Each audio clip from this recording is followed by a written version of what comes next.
What's going on, guys? Dare here with Fantasy Football Advice, coming at you with another fantasy football video. Today, we are going over some tight ends that you should not have drafted. If you haven't drafted yet, use this as a resource for players you should be avoiding in your draft. Remember, when we are talking about players who we're targeting or avoiding, it all comes down to price. So we're talking ADP here. Some of the players on this list we would prefer over some late round targets, but because of where they're currently going in drafts, we don't believe they're coming in at a good value. Now we'll get into exactly why, but before we do, stat of the day. Yesterday's stat of the day was in weeks 1 through 8, Michael Thomas led the league in weighted opportunity rating. Which player ranked second? The correct answer was actually Stephon Diggs at the time of recording. Nobody had got it right yet, but let's move into today's question. This one should be much simpler. It's which quarterback since 2017 has combined to score the most fantasy points through that span? Leave your answer in the comments section down below. We'll be happy to let you know who wins in tomorrow's video. Also, guys, if you have not yet drafted, we can't stress enough, take advantage of the value in our draft package. You'll get access to our tier-based rankings, all of our sleepers, targets, busts, players to avoid, and more. So if that's something that interests you, go to our website, thefantasyfootballadvice.com. Link, as always, in the description box below. With that out of the way, let's hop into the video, and the first tight end that you should not have drafted is Jared Cook of the New Orleans Saints. One of the biggest traps we can get in as fantasy drafters is to overpay for name value, perceived safety, or prior year's production. Jared Cook, while his name value may not be as weighted as a player like Rob Gronkowski, Jared Cook's been in the league for a long time. He's 33 years old, heading into his 12th professional season on 5 different NFL teams.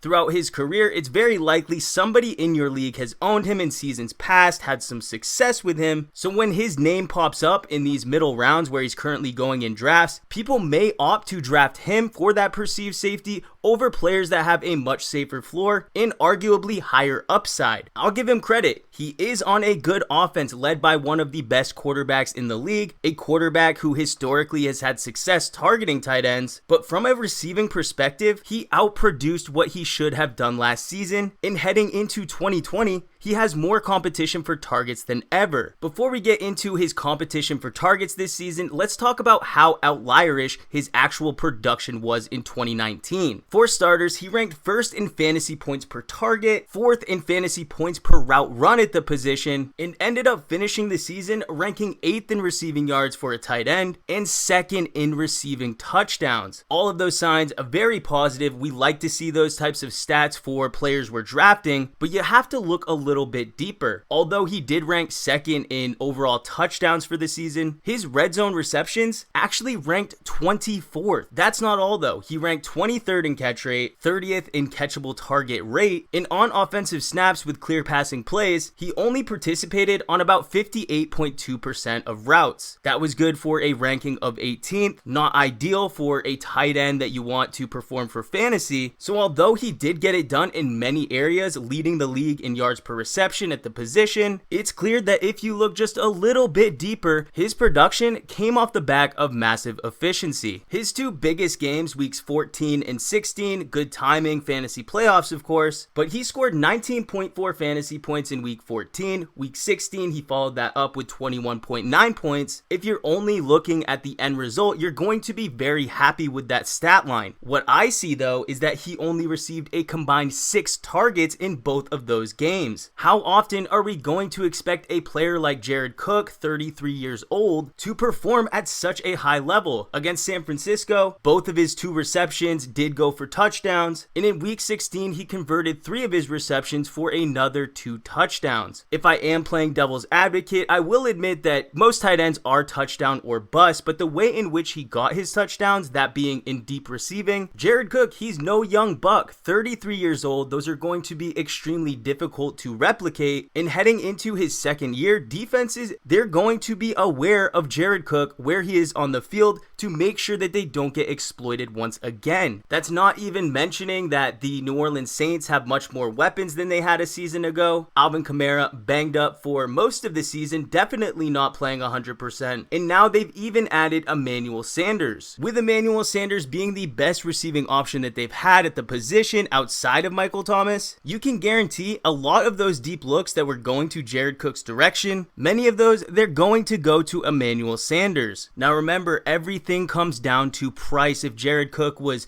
going to be drafted in the range of players that are touchdown or bust at the position, we wouldn't be telling you to overall be avoiding him, but he is going several rounds earlier. He's a 7th round pick in both ESPN and Yahoo, and at that price tag, we're going to be avoiding him at all costs. The next player we have is Hunter Henry of the LA Chargers. This one, it's super simple. We have Tyrod Taylor leading this offense. Previously, that was led by Phillip Rivers, and inherently that's going to result in a loss in overall volume for this passing offense. They brought Tyrod Taylor in to slow the game down, focus more on sustained drives, cleaning up some of those costly turnovers, and relying on their defense to do most of the heavy lifting. Admittedly, the tight end position itself, it's not super reliant on heavy volume, so that's not to say that that is the true detriment to Hunter Henry's success this season. Now, it's definitely important to know that this overall lack of volume will cap his upside. He's not going to be expected to do a ton of damage between the 20s. He will have to have a significant amount of touchdowns to be an every week starter, and that is going to cause some volatility for your team. The only issue though is when you're drafting Hunter Henry as the 7th or 8th tight end off the board, you're not really accounting for that lack of volume, lack of chemistry, and you're automatically assuming that the efficiency that he's had throughout his career in the red zone is going to translate over to Tyrod Taylor, but that's completely an unrealistic expectation. Phillip Rivers throughout his entire career has hyper-focused the tight end, especially in the red zone. Think of how many fantasy successful seasons Antonio Gates has had.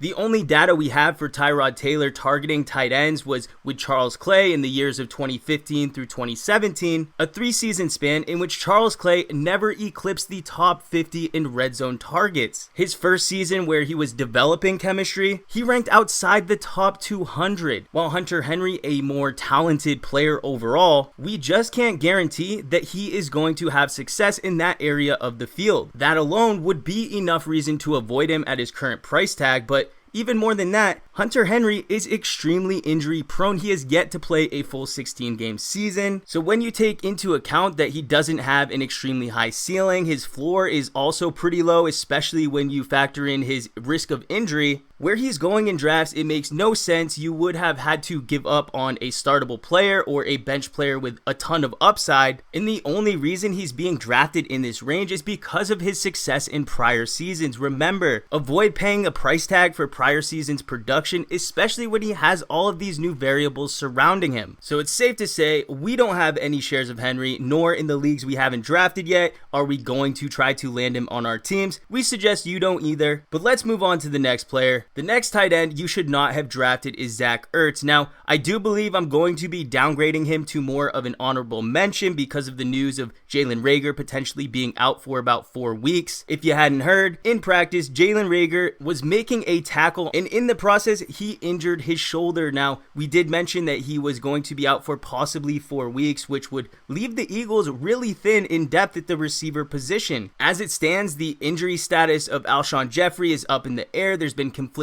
reports on his availability, but from what we know, it's unlikely that he will be available at least for the first few weeks. There is some optimism of him potentially returning in September, but that would leave Deshaun Jackson as the main receiving threat. When this team did not have any other options outside of Arcega-Whiteside and Greg Ward, that was when Zach Ertz had his best games of the entire season. 5 of his final 7 games, he received over double-digit targets. Through that same span, he was the TE2 in fantasy points per game, and if he opens up the season and the Eagles have a severe lack of depth at the wide receiver position, it's very likely that Zach Ertz is going to have a hot start. What I think is most likely going to happen though is that on draft day, a lot of people will be reacting to the news of Jalen Reagor, the ambiguity of Alshon Jeffrey, and knowing that they're heading into week 1 with likely Deshaun Jackson leading this team at the receiver position. With all of those factors, people in your league are going to inflate the value of Zach Ertz. While I do believe that having a hot start in fantasy football is very valuable because you could secure your playoff spot by about midway through the season if you do have a hot start. But the only issue is if you're not having the same type of player with the same type of production performing in the fantasy playoffs, that could be an extreme detriment to your success and your ability to potentially take home the championship. If Deshaun Jackson is able to avoid major injury, we also have Jalen Reagor only out for about 4 weeks, and Alshon Jeffrey probably going to be back soon thereafter. By about week 5 or week 6, the target market share that's overall going to be going to Zach Ertz could look completely different than what it would be through the first few weeks of the season. Through the first 8 weeks of the 2019 season, Zach Ertz was all around pretty much a bust. He averaged 8.4 fantasy points per game. 5 of those 8 games were single-digit fantasy performances, and only one time through that span was he able to eclipse double-digit targets. It's very likely that when the weapons begin to get healthy on this team, his target market share and his fantasy production is going to look much more similar to what we saw at the beginning of 2019, yet the price and what you're going to have to pay for him on draft day due to some of these injuries may make it so that you have to pay even more to land him on your team. A bet for Zach Ertz is going to rely on the other weapons around the Eagles offense to be injured, and while that is a pretty safe bet based on what we've seen recently, I don't want a tight end I'm paying a premium for to have to rely on that in order to get his maximum production. By drafting him, you're giving up players who have a secure workload at the running back position, have a ton of upside at the receiver position. An 8.4 fantasy points per game, what we saw from Zach Ertz through the first half of 2019, that was only good for the TE11. The final tight end you should not have drafted is going to be Evan Engram of the New York Giants. Now, Evan Engram, his ADP in ESPN is completely bonkers. He's currently coming off the board as the 61st overall pick, so in order to land him on your team in ESPN, you need to invest a back-end 5th round pick or an early 6th round pick, and that's assuming there are no runs on tight end. We know with tight end and quarterback, they do have the ability to have massive runs on the position. We know that's really league dependent. Some leagues won't be targeting the tight end 5 or later until about the 8th or 9th round, despite where the ADP says they should go. Whereas in some other leagues, all of the top 10 tight ends may be off the board before the 7th round. What we do know though is that having a high ADP, and when you're using the online draft board and it suggests the next player to take, people in your league are going to be consistently using that as a tool when they're undecided on who they want to take. How far could you realistically expect him to fall with an ADP of the 60th overall player? I mean, if you get into the 70th, 80th pick and you see that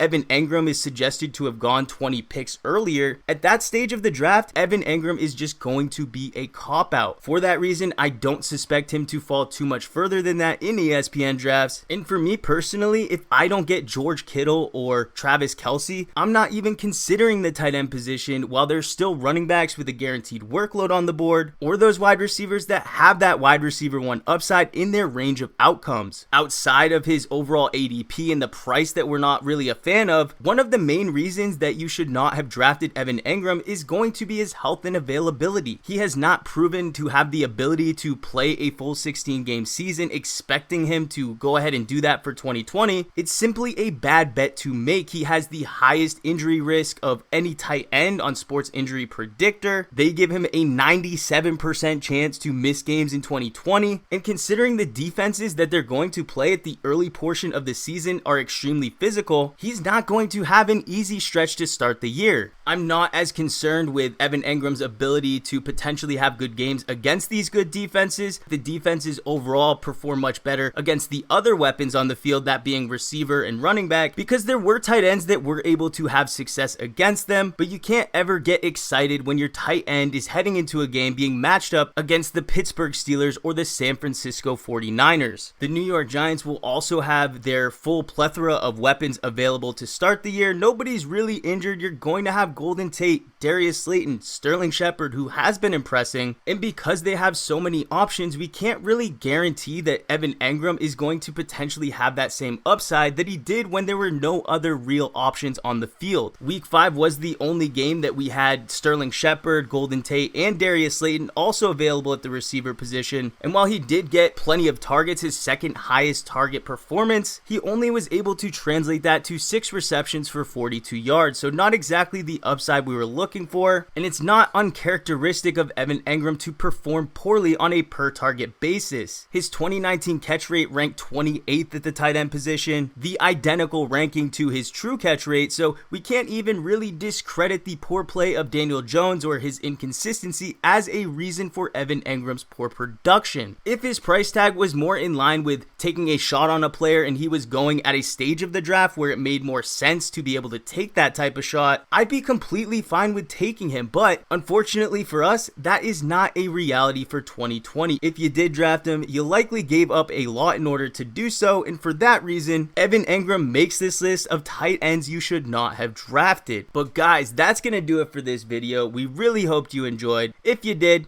how about hitting that like button? If you're new to the channel, please hit that subscribe button. We thank you all for watching, and we'll catch you on the next one.